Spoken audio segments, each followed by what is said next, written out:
ಯಾರೆಲ್ಲ ಸೂಸೈಡ್ ಮಾಡಬೇಕು ಅನ್ಕೊಂತಿದ್ರೋ ಅವ್ರು ಈ ವಿಡಿಯೋನ ಮಿಸ್ ಮಾಡದೆ ನೋಡಿ. Hello viewers, welcome to TTM talks Kannada. ನನ್ನ ಟೀಮೇಟ್ ಒಬ್ರು ಬಂದು ಒಂದು ದಿವಸ ಸಡನ್ ಆಗಿ ಲೇಟ್ ಲಾಗಿನ್ ಆದರು. ನಾನು ರೀಸನ್ ಕೇಳಿದೆ, ಏನಕ್ಕೆ ಲೇಟ್ ಲಾಗಿನ್ ಆಗ್ತಿದ್ದೀರಾ ಅಂತೇಳಿ. ಅವ್ರು ಹೇಳಿದ್ರು, ನನ್ನ ಚೈಲ್ಡ್ಹುಡ್ ಫ್ರೆಂಡ್ ಒಬ್ರು ಹಾರ್ಟ್ ಅಟ್ಯಾಕಲ್ಲಿ ತೀರೋದ್ರು ಅಂತ ಹೇಳಿದ್ರು.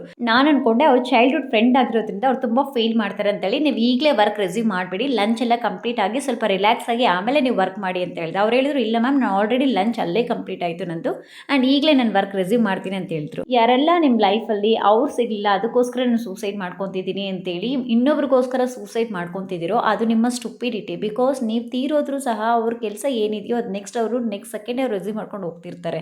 ಊಟ ಮಾಡೋರು ಊಟ ಮಾಡ್ತಾನೆ ಇರ್ತಾರೆ ಆ್ಯಂಡ್ ವರ್ಕ್ ಮಾಡೋರು ವರ್ಕ್ ಮಾಡ್ತಾನೆ ಇರ್ತಾರೆ. ನಿಮಗೋಸ್ಕರ ಲೈಫ್ ಲಾಂಗ್ ಕುತ್ಕೊಂಡು ಬಂದು ಯೋಚನೆ ಮಾಡ್ಕೊಂಡು ಕೂರೋದಿಲ್ಲ. ಸೊ ಹಾಗಾಗಿ ಫಸ್ಟು ನಿಮ್ಮ ಜೀವಕ್ಕೆ ನೀವು ವ್ಯಾಲ್ಯೂ ಕೊಡಿ, ಇನ್ನೊಬ್ರಿಗೋಸ್ಕರ ಅಲ್ಲ. ಇದೇ ರೀತಿ ಮೋರ್ ಯೂಸ್ಫುಲ್ ವೀಡಿಯೋಸ್ ನಿಮಗೆ ಬೇಕು ಅಂದರೆ ಮರಿದೇ ನಮ್ಮ ಚಾನಲನ್ನು ಸಬ್ಸ್ಕ್ರೈಬ್ ಮಾಡ್ಕೊಳ್ಳಿ. ನಾವು ನೆಕ್ಸ್ಟ್ ವೀಡಿಯೋದಲ್ಲಿ ಭೇಟಿಯಾಗೋಣ. Until that please take care, bye.